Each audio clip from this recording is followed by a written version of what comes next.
Еще раз здравствуйте. Тема моего сегодняшнего семинара – это мое учение о Боге, омоложение.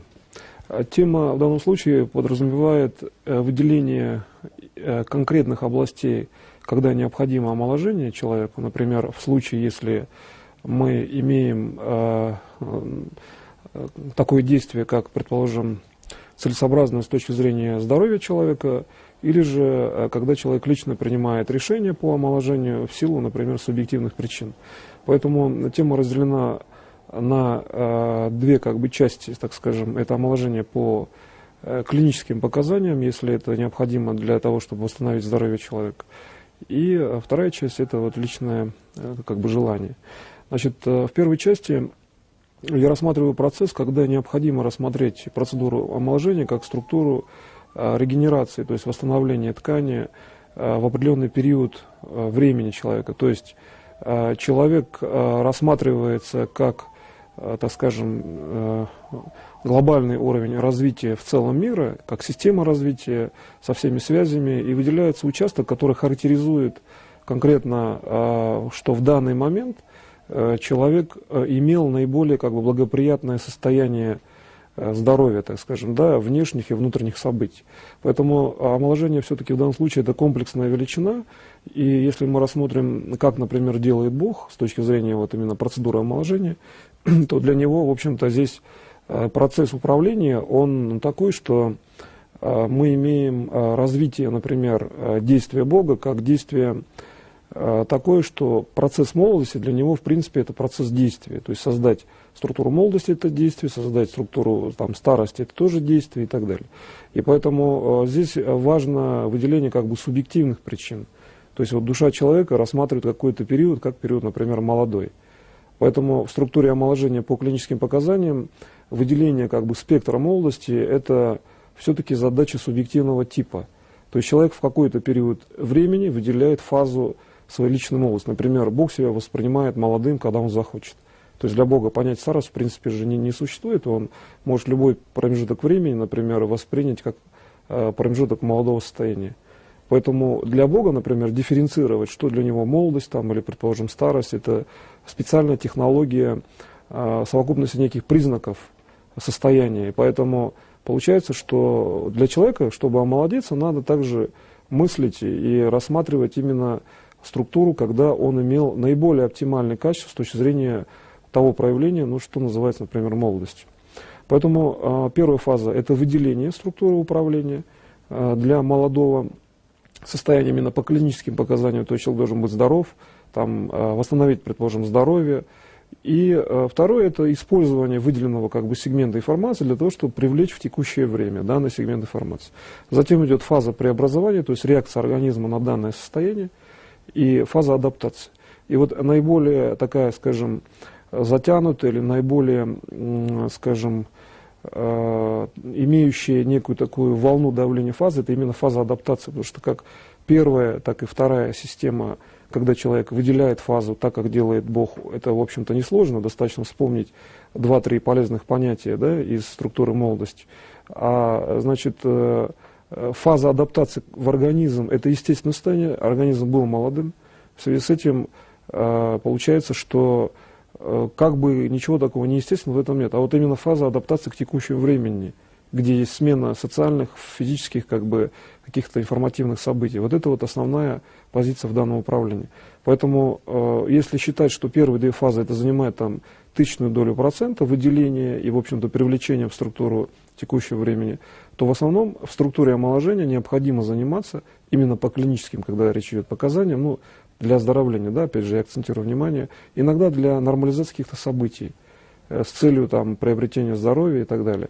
Например, в технологиях вечной жизни необходимо уметь периодически омолаживаться по желанию человека. И в связи с этим, если, предположим, мы рассматриваем такую структуру, как, например, воскрешение, то получается, там вообще работа с тканью должна идти достаточно прямым образом. Достижение нужного возраста, управление и так далее. Поэтому, в принципе, технология фиксации определенного образа в более общем плане, например, с точки зрения технологии, например, там, вечного развития, речь идет о том, что мы выделяем сегмент времени, значит, и так делаем управление, что мы говорим, что в этом времени мы имеем такой возраст, да, и такие-то характеристики здоровья. И вот когда мы используем это для того, чтобы иметь именно характеристики здоровья, при условии, что первый уровень, это уровень все-таки основное, что выделяется в управлении, это необходимость в технологиях вечного развития выделения именно структуры неумирания человека. То есть человек ни при каких условиях не должен умирать. Поэтому получается, что с точки зрения наступления старости, это тоже, в общем-то, достаточно важный технологический уровень для технологии вечного развития. И здесь вот именно адаптация к структуре внешних событий делается так же, как делает Бог. То есть преодолевая там часто буквально мгновенно, иногда это можно, например, там, путем анализа какого-то делать, через структуру диагностики души, воспринимая какое-то лучшее, скажем, состояние, которое мы определяем как структуру молодости, не задаваясь особенно там внешними параметрами, внутренними, это, в общем-то, состояние достаточно понятное любому человеку с точки зрения информации. Если рассмотреть, как человек, например, мыслит, да, какая структура разума, например, в центре действия, то это как раз-таки структура оптимальности, ну, некой как бы молодости. Что есть молодость в информативном понятии? Совершение каких-то близких или периодически близких действий, достаточно как бы новых, да, начальных действий, которые потом, например, могут не заканчиваться. В принципе, это, в общем-то, технология вечного развития в субъективном восприятии. Поэтому в данном случае, когда мы рассматриваем именно адаптивную функцию, вот уже человек принял на себя управление, переслал как оптическую фазу к себе, и здесь начинается уже адаптация организма к текущим событиям. Вот здесь возникают как раз-таки основные задачи, да, в управлении.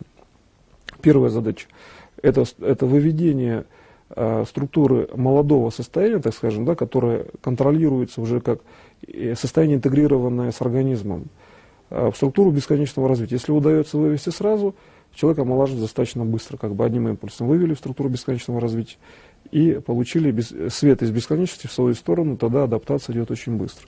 Если где-то в какой-то интеграции управления получилось, что мы ну, как бы, получили дополнительный узел управления, то есть дополнительную связь, которая может быть следующей, что в момент омоложения человек начинает думать, как он будет восприниматься окружающими, или какие-то субъективные, то есть какой возраст, да, как это будет вообще выглядеть субъективно, то есть какие-то, в общем-то, часто это мысли, которые не принципиальны, как правило, вот в первом уровне управления они возникают, то здесь вот возникает основной как бы уровень блокировки адаптации именно структуры молодости к организму.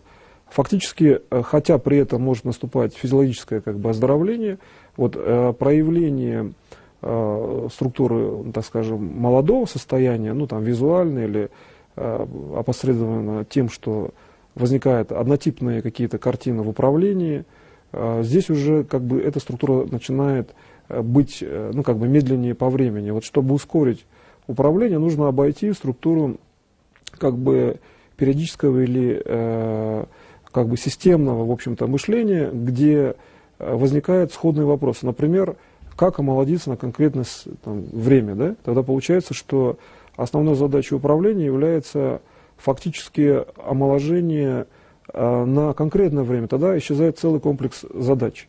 Например, человек омолодился на 5, 10 или там, 15 лет, он примерно знает реакцию окружающих в отношении себя и понимает, что если это, например, ему нужно, да, именно на такой возраст как-то омолаживаться, возможно, для того, чтобы по клиническим показаниям омолодиться, то есть просто оздоровиться, достаточно омоложения, например, там, на месяц или там, на секунду, чтобы в эту секунду сделать, например, рывковую фазу, то есть достаточно сделать, ну, как бы интеграцию во времени там, минус 1 секунда, и получается за счет просто эластичности ткани, потому что это все-таки, в общем-то, управление тканевыми системами, организм приобретает нормированное состояние. Вот именно когда мы говорим об омоложении по клиническим показаниям человека, то есть он может быть не болен, вообще говоря, но он хочет быть просто здоровее. Вот это тоже, в общем-то, как одно из свойств, так скажем, клинических, ну, условно, что ли, показаний, потому что, в принципе, я сейчас говорю о том, что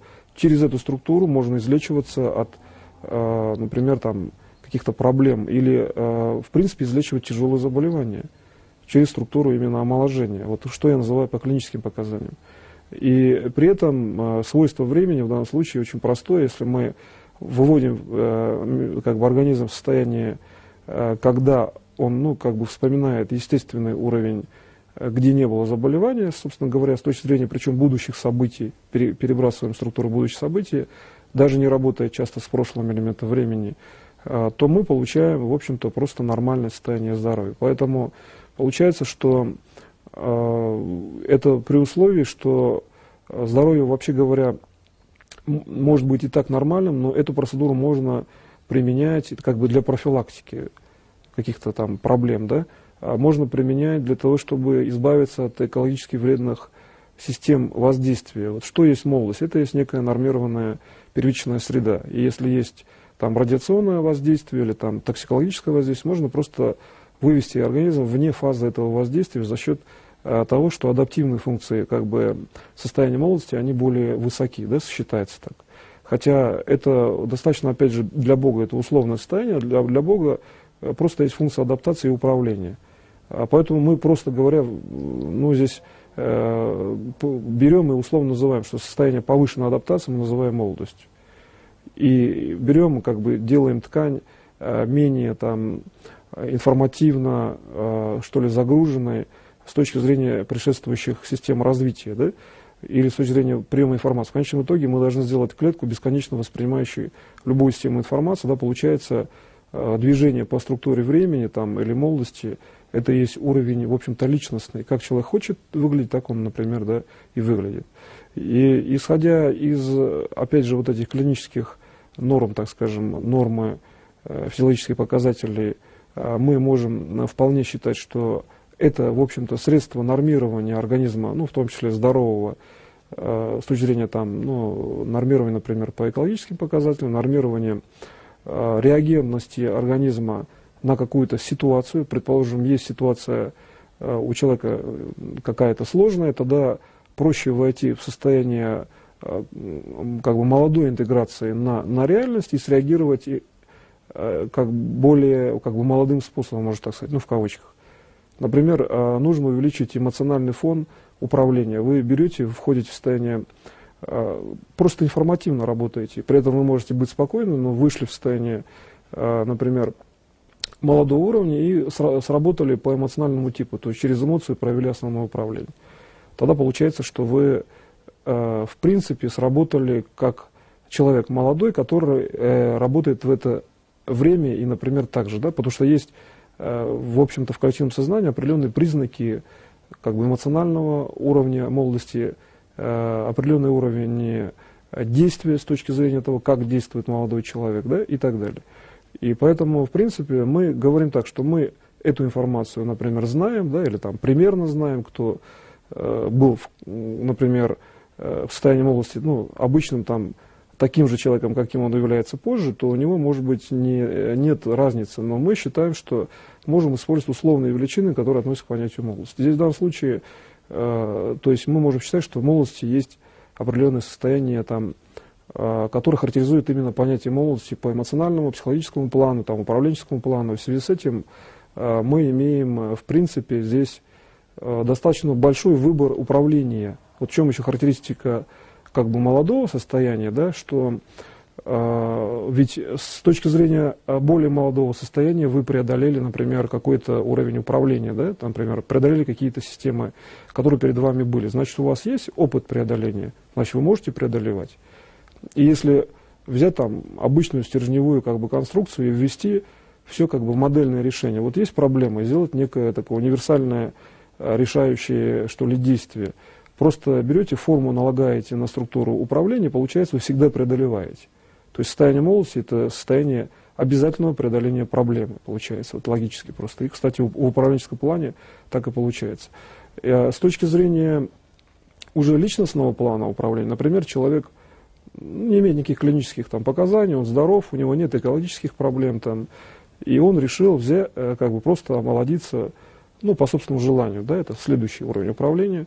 Тогда возникает вопрос, для чего это ему надо. Ну, там, например, эстетический уровень или там личностный уровень для того, чтобы, если там, может быть так, что человек считает, что с набором возраста, как бы, да, возрастных характеристик, он, напротив, там, имеет свой социальный статус и так далее. То есть это тоже, в общем-то, такой уровень, в общем-то, как бы системного типа, да? Но здесь возникает один нюанс, что с точки зрения личностного выбора, вот в сторону развития, там, например, так скажем, процессов старения, да, или там старости, структура очень усложнена в управлении. То есть, например, если человек выбрал уровень омоложения, то или именно адаптивного уровня к реальности, то есть он должен быть, например, определенного возраста. Да? В данном случае речь все-таки идет о более широкой интеграции понятий, потому что перед человеком есть задачи души, задачи как бы личностного развития. Если он, например, там, ну, профессор, доктор наук, считает, что он должен быть в каком-то возрасте, по крайней мере, там, ну, может быть, там, чуть старше 16 лет, да, по крайней мере. Поэтому получается, что здесь есть какие-то уровни, ну, как бы субъективные, как бы некие фазы коллективного сознания, которые все-таки действуют на систему управления, как бы внешнее управление. Вот если в случае управления, именно омоложения по клиническим показаниям для оздоровления, здесь в принципе вообще ничего не должно действовать. Человек решил там оздоровиться, он омолодился. И никаких других критериев нет, потому что здоровье – это есть абсолютная норма любого управления.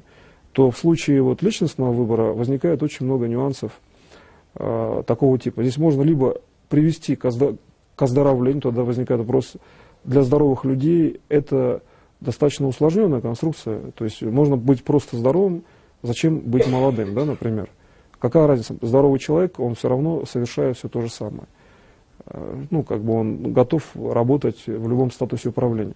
И вот здесь возникает нюанс именно все-таки с точки зрения технологии вечного развития. Здесь вот корень самой ситуации в том, что когда мы рассматриваем, например, систему полного восстановления вообще любого создательного объекта информации, например, там структуру воскрешения, структуру восстановления там некого цветка, там какой-то травинки, да, в бесконечном развитии, Бог может восстановить все, потому что Он в реальном времени видит все одновременно. Вот здесь вот возникает именно контекст личного и быстрого выбора решений. То есть вот омоложение именно по личному выбору это все-таки быстрый выбор этого как бы решения. Предположим, Богу восстановить какую-то травинку, которая где-то находится для него там очень далеко по времени, это значит очень быстро ее просто развивать в это время, да, и она будет расти сейчас здесь где-то. То есть получается, что в этом времени, например. А это уровень очень быстрого решения. Вот чтобы омолодиться по личностному плану, нужно выбрать решение очень быстро.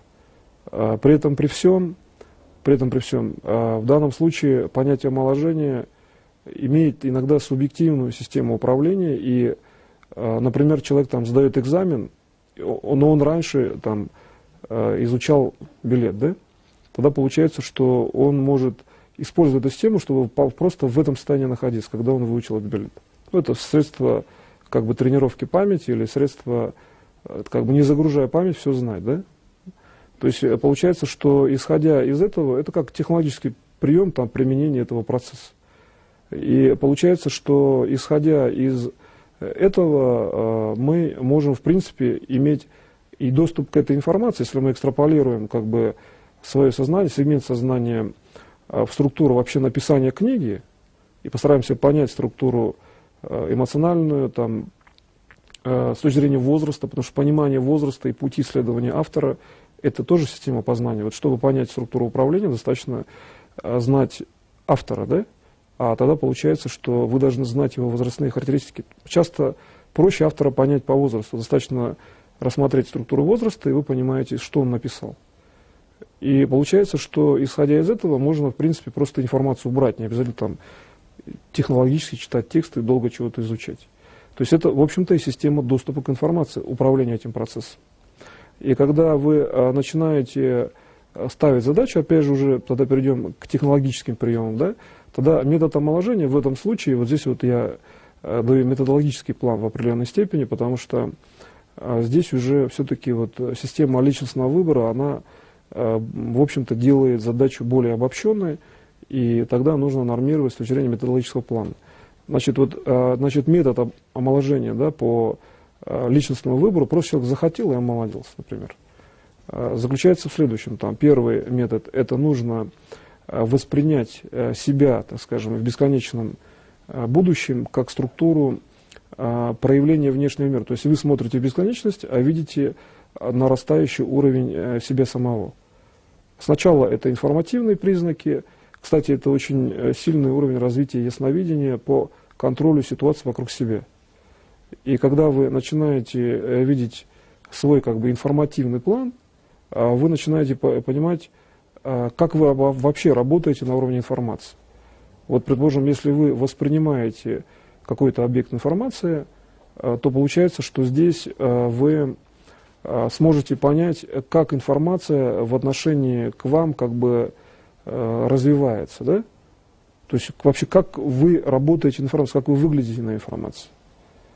И когда вы начинаете эту в общем-то, систему развивать, то только ваш личный, ну, как бы исконный образ, вот тот, который изначально создан Богом или задуман Богом, так скажем, да, вот в этом уровне вашего мышления, он показывает, как вы работаете с информацией. Когда вы начинаете прослеживать свои собственные связи, которые исходят от вас, то, естественно, вся система управляема.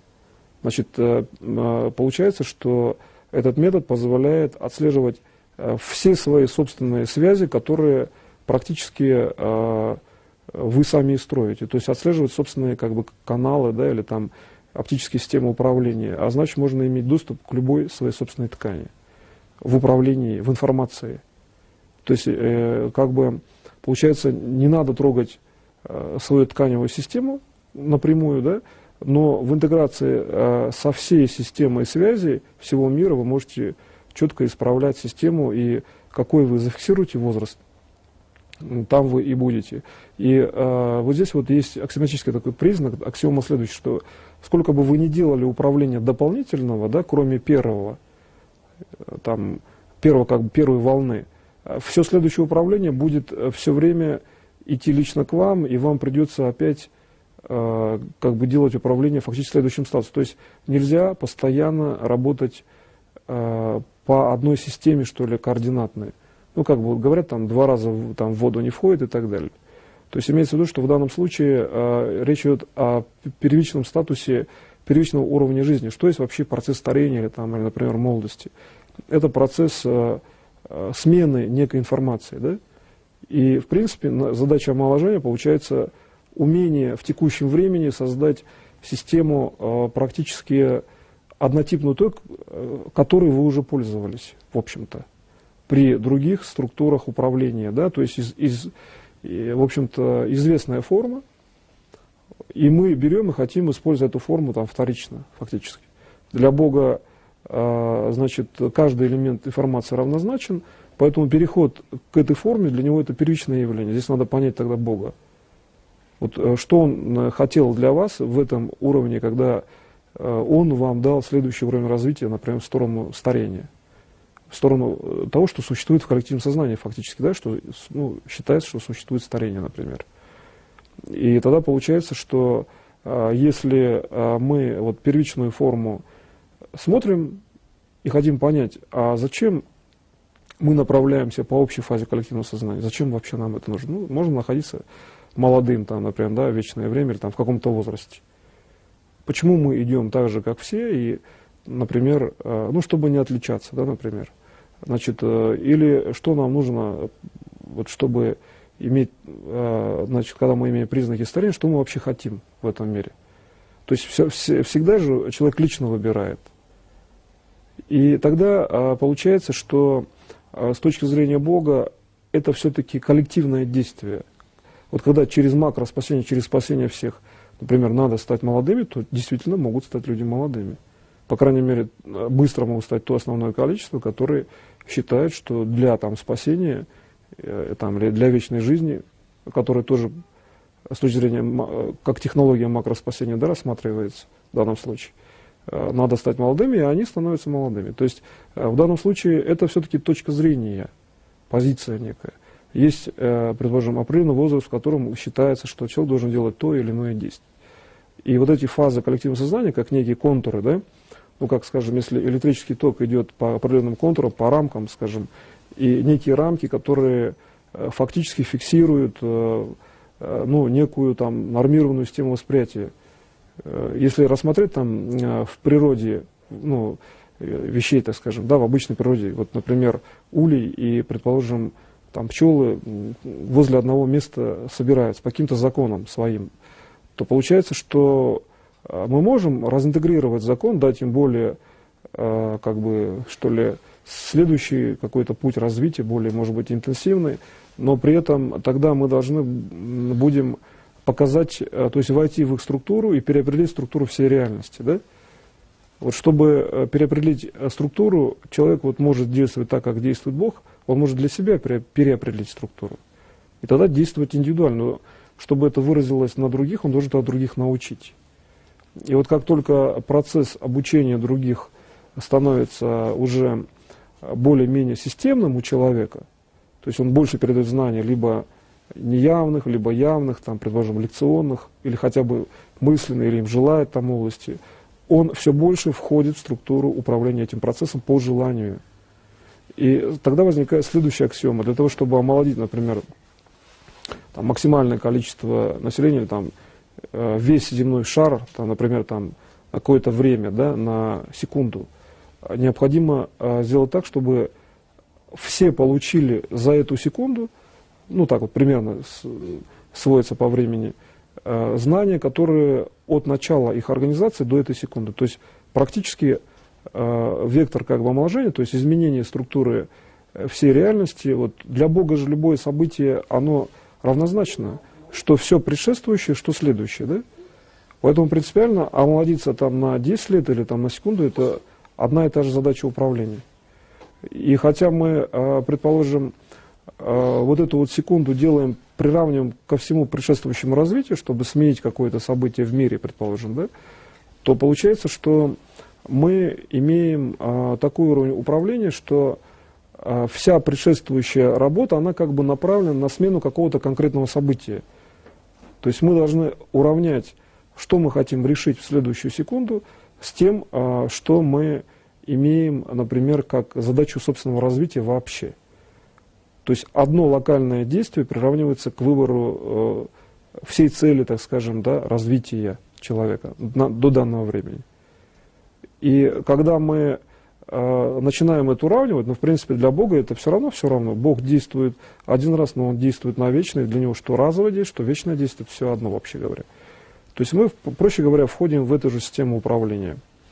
И получается, что когда мы сюда входим, то возникает процесс адаптации следующего типа, что достаточно большая масса времени, там, скажем, событийная масса, начинает волнообразно, там, практически это прямо ощущается, начинает как бы действовать, ну, как бы информационно, хотя, но это ощущается часто даже на физическом уровне, как некая волна, которая находится возле тела, как, например, там, человек, который там, в какой-то очень соленой воде купается, вот некая волна такая, да, внешняя, и вот этот весь спектральный уровень показывает, что вся следующая реальность, она имеет часто некорректно как бы определенный уровень. То есть вы все ближе подходите к структуре построения мира и событий. И вот когда вы начинаете видеть, что построение мира и событий вот в данный момент, да, определено тем, что вы как бы на уровне, ну, любого, что ли, уровня управления, там, как-то любой внешней даже системы, уверены, что вы имеете вечное развитие, то есть уверенность возникает из уровня как бы более ранних решений. То есть вы раньше решили омолодиться, раньше сделали действия, а дальше любая информация говорит о том, что это достижимо. Даже, кстати, ну, достаточно может быть информация какая-то там прессинговая, там, может быть, она требует какой-то реакции, то есть это не всегда некая такая благоприятная информация. Но на определенном уровне знаний вы четко понимаете, что вы достигнете той системы, которая вам нужна. То есть хотя бы даже на околоклеточном пространстве, здесь очень важно в структуре моих лекционных систем, что околоклеточное пространство начинает работать как структура резервирования самой клетки в структуре управления. То есть не обязательно видеть эту информацию как структуру самой клетки, например, да, человека. Взять, например, там, клетку сердца. Клетка сердца совершенно объективная информация, которая имеет, например, эту информацию, потому что вы раньше об этом подумали, да, и вы эту информацию имеете в этой клетке, как история вашего развития. Но в данной системе околоклеточная информация имеет тот же статус. То есть вы фактически принимаете эту информацию и имеете тот же статус развития событийного плана. Значит, ваши события очень резервированы, да, получается. Ну, в плане там мощности, что ли, как бы любое действие попадает сначала в околоинформативный уровень, то есть не на ваш клеточный уровень, а как бы на информацию о вас. То есть вы сознательно переводите любое действие на информативный уровень управления. Значит, чтобы вас достичь, как бы, да, например, ну, например, там, в каком-то отрицательном ракурсе, значит, сначала надо преодолеть фактически сопоставимую структуру. И получается, если мы резервируем этот уровень управления несколько раз, например, да, ну, мы можем делать это сколько хотим, если в зависимости от времени. Тогда получается, что вот доход сигнала, что ли, отрицательного типа до вас значительно усложняется. Тогда получается, мы попадаем примерно в такую же структуру развития, как делает Бог. Он все создал, но ничего не может быть для него отрицательным, как бы, ну, радикально с точки зрения там, влияния на него. Да? Он может только сам там, переживать, принимать решения и как-то реагировать по-своему. Но вот достать его, Бога нельзя достать. И получается, что с точки зрения этого процесса он находится в уровне, что любая система действия на него или там обращения, это уровень вот именно такого информативного действия. Но обращение это и есть, вообще говоря, молодость, то есть уровень молодости. Если мы хотим осознать уровень молодости для себя, тогда мы должны обратиться к Богу в том месте, где Он сам молод, да? А Бог, Он везде молод. Там нет понятия возраста как такового. Если вот задуматься, например, там возраст Бога, поставить такой вопрос, вот в данный момент, да, какой он, тогда, получается, мы можем увидеть возраст, если мы считаем, мы говорим, да, возраст такой, какой сам считает Бог в данный момент. Он взял себе там такой возраст, поставил, так, и мы, в общем-то, его видим, да, можем увидеть визуально. Только, в принципе, визуально. Какой еще есть критерий возраста? Вот почему Богу нужно быть в физическом теле человека, чтобы, по крайней мере, был виден возраст и видно, что можно передать знания по возрастной даже категории. Например, ну, там, если Бог выступает в качестве ребенка, да, он там растет, то, соответственно, уровень передачи знаний идет детям, да, например, дальше, больше и так далее. С определенного возраста, например, там, с 16 лет, Бог может передавать знания более широко, как только он получил паспорт и так далее. То есть критерии передачи знаний такие же, в принципе, как вот передает знания человек, да, другому человеку или там всем людям сразу. И поэтому в этой системе именно макроспасения, скажем, спасения всех от уровня там, познания или там, действия омоложения, мы можем увидеть, что вот именно интегрированное сознание Бога и человека в структуре как бы отсутствия времени или в структуре, так скажем, ну, вечной молодости, так можно назвать, да, это состояние. Это есть уровень многократного резервирования, значит, по фактически управлению внешней информацией. Вот в конечном итоге это вот, или там, скажем, в управляющем уровне это выглядит так. Вся внешняя информация управляется до определенного уровня, ну, как бы достигает каких-то критериев и начинает управляться, например, там, дальше, чем физическое тело. И уже к физическому телу подходит информация более или совершенно благоприятного толка, или, по крайней мере, более благоприятного толка. Когда процесс уже, например, доводится до уровня совершенствования модели, значит, первичного опознания информации неблагоприятного толка, выравнивания там, линий векторных управлений и получения благоприятной информации, хотя для человека, там, для души человека может быть так, что какие-то ситуации организовываются, в общем-то, им, хотя, может быть, для внешних систем кажется, что это неблагоприятно, кроме там совершенно отрицательных случаев, которые ясно, что они в любом случае отрицательны. Любые другие системы могут быть условными, не обязательно они отрицательны для данной личности. Возможно, это есть путь какого-то развития там, и так далее. И поэтому вот дифференцирование в многосложной системе совершенно линейных систем, это происходит по законам, прежде всего, там, норма здоровья, да, там, развитие в сторону технологии вечного развития, какие-то совершенно конкретные нормы, которые, понятно, должны выдерживаться, если уже по ним идет как бы контур управления, то вот здесь уже ясно, что это, значит, нужно исправлять. А во всех других случаях возникает вопрос действия. И вот когда мы понимаем корень действия, например, там Бог создал весь мир, ну вот что для него является корневым уровнем или, как бы, скажем, внутренним, максимально, что ли, развитым, так можно сказать, там, сакраментальным каким-то моментом, да, в этой ситуации, что он воспринимает как сущность ситуации во всем мире. Притом при всем у него, что в плюс бесконечность, что там в минус, это все для него одно. Тогда как Бог для себя выделяет вот именно сущность данного процесса? Что для него является сущностью данного процесса? Получается, для Бога сущностью данного процесса получается, что он заложил, например, там, с точки зрения вечного развития, например, вечное развитие человечества или человека конкретного. И вот когда он видит, что он развивается нормально в этом плане, он реализует свою сущность, Бог, в этот момент. Тогда что для человека? В этом случае то же самое, да, скажем. Ну, в принципе, в общем-то, аналогично. Если человек видит, что он дал знания другому, там, или смог показать развитие в бесконечность, хотя бы там дал знания о вечном развитии, уже он как-то реализовал себя в том числе. Ну, во-первых, простой как бы технологический принцип, дав знание другому, он получил фактически опыт развития и получил его себе обратно. Причем это происходит практически мгновенно для человека. Стоит только знание дать, и хотя другой человек фактически начинает развивать в сторону бесконечности, тот, кто передал знание, получает сразу же весь опыт развития этого человека в бесконечности. То есть это несопоставимая по объему, да, система управления. Например, можно дать один метод развития, а получить, что тот, кто познал этот метод, что получит в бесконечном своем развитии.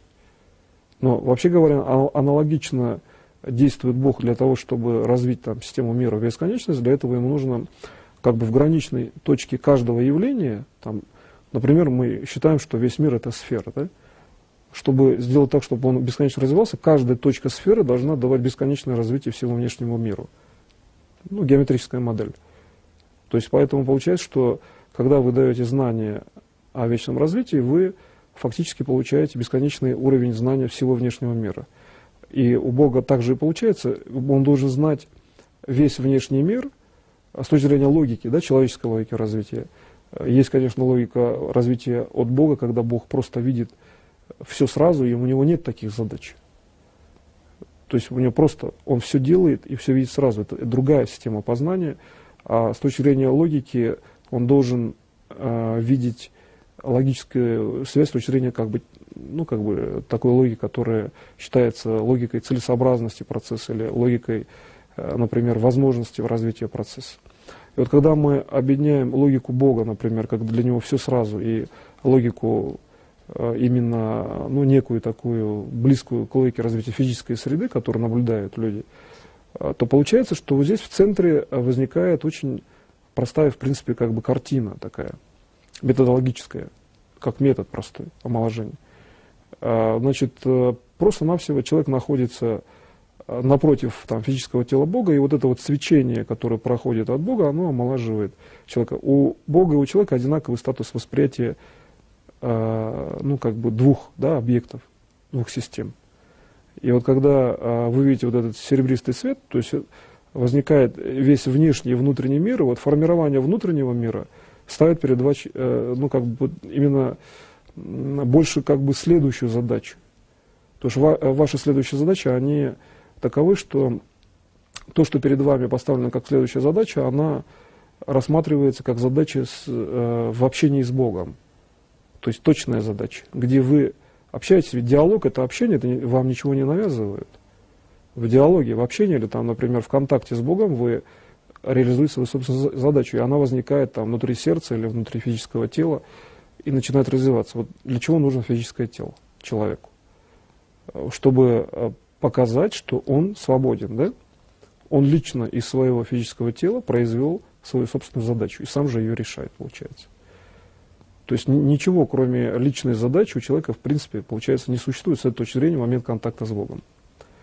И когда вы начинаете переводить такой принцип контакта на другого человека, то вы очень четко понимаете, что любые ваши знания, которыми вы владеете, вы мгновенно, по сути, передаете другим людям. Просто надо это познать и понимать, как это делаете вы технологически. И вот когда вы уже учитесь и уже умеете передавать, по крайней мере, основное количество именно в таком реальном времени, да, как Бог передает вам, то, в принципе, вот здесь уже вы фиксируете структуру своего развития с точки зрения времени, скажем, возраста. Да? Вот здесь вы можете уже варьировать. Вот когда передача идет непрерывно, так же, как вы смотрите на мир, когда вы можете передавать другим людям эти знания, например, вечного развития, созидательные знания, то вот здесь вы уже можете спокойненько двигать возрастом, куда захотите. В принципе, там уже не проблема. Вот тогда вы делаете управление, тогда ваши действия оправданы. То есть вы можете сказать, что вы делаете управление для того, чтобы другой человек больше понял. Например, у вас в зале находится человек, которому нужно, чтобы вы были моложе выглядели. Тогда, пожалуйста, омолаживайте и передавайте знания, чтобы он лучше понял.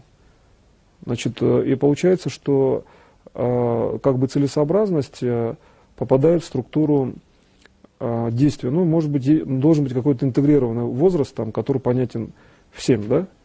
Вот, с точки зрения Бога, какой бы Бог ни был по возрасту, все равно должно быть так логически всем понятно.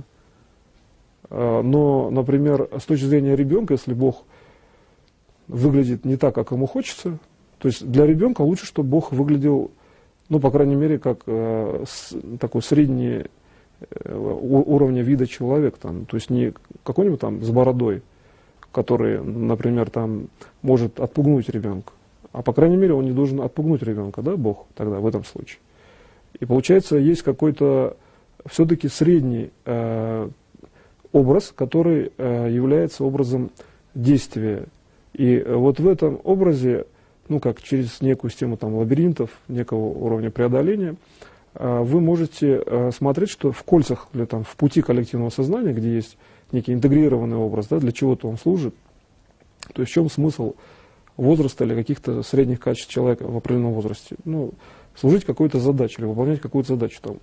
Учитель в школе должен быть какого-то возраста, например, да, считается, для детей. Если учитель такого же возраста, как школьники, это, в общем-то, усложняет передачу знаний, как минимум. Хотя, в общем-то, это допустимо. Но, если мы смотрим, что учитель более раннего возраста, тогда возникает вопрос, как он закончил несколько классов, почему он преподает, например, детям более старшего возраста. То есть, если мы в логику этих задач начинаем погружаться, что ли, начинаем выяснять, что есть возраст для сознания, то наиболее здравый смысл, что ли, реагент, у нас для размышлений тоже, в общем-то, нужно какое-то время, мы можем размышлять только то время, которое обеспечивает глобальную безопасность, да, развитие. Любой здравый смысл Он направлен на то, чтобы как бы реализовать структуру, например, там, макроспасения для начала. Если там рассуждать очень долго, развивать какие-то линии развития совершенно искусственные, то можно, в общем-то, уйти от системы управления достаточно далеко. Вот с этой точки зрения существует следующий уровень управления, именно в омоложении, что так же, как делает Бог, делать конкретные действия, при этом никому не запрещено там что, как угодно размышлять, но как бы вот для чего, например, служит вот этот как некий аксиоматический, что ли, признак коллективного сознания, когда мы получаем фактически определенные некие нормы, заложенные там в социуме, в социальном плане управления или там в политическом плане управления. И когда мы видим, что эти системы интегрированы для выполнения каких-то задач, вот нам можно тогда технологически обходить эти системы. Например, если заложено, что учитель должен быть такого-то возраста в школе, в средней школе, тогда надо посмотреть, что в этом случае дает для всеобщего развития или там, для вечной жизни его образ. Если вы эти линии прослеживаете, тогда, пожалуйста, становитесь моложе, если вы учитель, например, в средней школе, и начинаете работать просто технологически, то есть компенсируя линии социального статуса просто управлением. Если речь идет о любом другом человеке, там он руководитель или он там, например, имеет любую как бы функциональную что ли систему управления в обществе, тогда просто надо то, что требуется от конкретного человека в этом возрасте, просто как бы компенсировать или как бы заменять фактически управлением. То есть работать, так скажем, интеллектуально, рассматривать, что делает коллективное сознание, например, да, в этот момент для данного человека. Там же существует еще и задача Бога, его личная задача, что он в таком-то возрасте чего-то там достигает. Но здесь же надо еще отслеживать линии, что многие люди про него думали, что вот он в таком-то возрасте будет что-то делать, ну, например, свойственное взрослому человеку. Тогда, получается, надо еще отследить мысли, которые как бы его подготавливали, да, к этому состоянию. То есть мысли там родственников, друзей, знакомых, вообще говоря, просто мысли посторонних людей, которые видят человека на тротуаре, просто случайных людей. И когда вы начинаете анализировать, получается, как бы просто случайных не бывает. Любая точка зрения – это точка зрения объективная, такая же, как любого другого человека. Если родственник долгое время вас представлял взрослым, там, например, и вот, наконец, вы стали человеком взрослым, а потом вы как бы с его точки зрения как бы пролонгируете путь своего развития, набирая возраст, а человек, который просто случайно вас увидел где-то в таком-то возрасте, да, то длительный путь наращивания как бы мыслеформ родственников и единственный взгляд для Бога это одно и то же. И вам нужно тогда рассмотреть, вы можете скомпенсировать все системы развития, но если вы не рассмотрите одного взгляда в отношении себя, вам придется долго крутиться возле одной и той же системы. То есть, поэтому нужно уметь развивать вот духовное видение в структуру любого сигнала, который касается вашего возраста.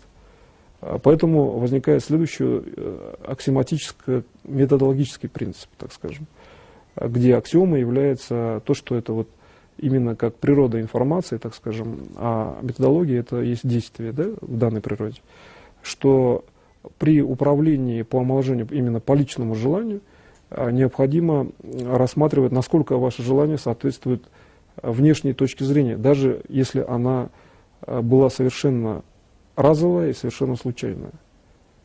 И когда вы, например, начинаете отсматривать эти элементы управления, вот вышли где-то по улице, на вас посмотрел какой-то человек. Он зафиксировал реальность в какой-то конкретной точке, да? Тогда получается, чтобы сделать эту реальность подвижной, нужно, чтобы этот человек согласился фактически, что вы, например, там, в данный момент еще моложе. Ведь для него это необычно, да, в тот момент. И получается, как его убедить заочно? Вот почему я считаю, надо развивать именно систему, в том числе передачи образовательных технологий прямым, как бы заочным способом. Потому что здесь получается, что вы можете передать структуру знаний этому человеку о том, что это возможно, что это, в общем-то, речь идет о просто регулировании системы связи в мире, и все, и вы получаетесь как бы более молодым в его восприятии в этот момент времени. Тогда вот здесь существуют конкретные принципы передачи этой информации. Как только вы находите, не обязательно там находить конкретного человека, просто находите сигналы, которые значит, существуют, да, у вас в информации развития, и передаете по этим сигналам в унифицированный, как бы в единый образ человека на уровень там, правой руки, можете там мысленно поставить сферу вечного развития, и пусть эта сфера в физическом теле человека, как такового, начинает просто как бы расходиться и фактически омолаживать его, получается. Вот в чем особенность данной ситуации. То есть, если вы нашли методологию омоложения другого своим действием, вы фактически омоложите себя. Тогда вам не надо там пояснять, он на личном опыте убеждает, что он стал, просто моложе становится. И когда вы вокруг себя, там, скажем, омолодили все системы связи, да, скажем, с точки зрения там, людей, например, или значит, сделали так, что растения стали там больше по времени зелеными, там, животные моложе и так далее, то здесь вы приходите к тому же, как и действует Бог, то есть вы фактически вокруг себя создаете некую систему нормированного времени, в момент которого все процессы сбалансированы и нет, например, там, структуры старости. То есть есть нормированное время, которое характеризуется именно понятием молодости. Тогда это время можно увеличивать, можно как бы развивать, можно придавать ему какие-то характеристики или там, давать какой-то конкретный уровень молодости, там, конкретный там, возраст, например, да, и выходя к этому времени создавать вот это вот доступное для интенсивного именно уровня поля управления. Как только вы в это поле управления вошли, все, вы вошли в структуру омоложения и там находитесь. Чем больше времени вы в этой системе находитесь, тем вы больше омолаживаетесь. На этом я сегодняшний семинар заканчиваю. Спасибо большое за внимание.